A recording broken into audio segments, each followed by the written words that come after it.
लहानपणीची आठवण अशी आहे माझी की आम्ही दिवाळी जवळ आली की गल्लीत प्रत्येकाच्या घरात फराळाचे पदार्थ बनायचे. दर दिवशी ठरवून एका घरी फराळ करायला जायचे सगळेजण मिळून. तर ती एक गोड आठवण आहे माझ्या मेमरीमध्ये की खूप मजा यायची एकत्र काम करताना. सत्य कलाकुसर.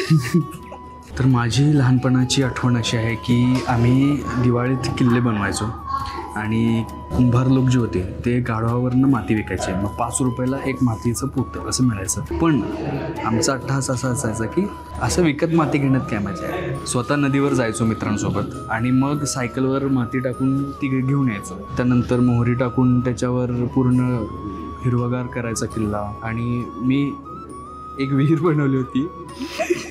म्हणजे त्या विहिरीतल्या पाण्यावर आग लागायची. असं देखावा बघायला यायचे सगळ्याच्या घरी. हां, माझ्या घरी बघायला यायचे सगळे. आमच्या गल्लीत कॉम्पिटिशन असायची कुणाची रांगोळी मोठी. मग माझी नसायची. मालिकेत आता इन्स्पेक्टर मंजूची पहिली दिवाळी असेल. करेक्ट. एक्सायटेड आहोत की कशी साजरी होईल. येस, माझी झालेली आहे.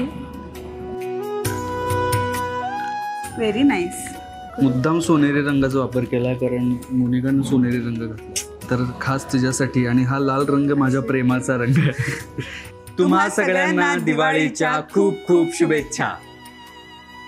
सन मराठी दीपोत्सव 2025 19 ऑक्टोबर दुपारी 1 आणि रात्री 8 वाजता आपल्या सन मराठीवर.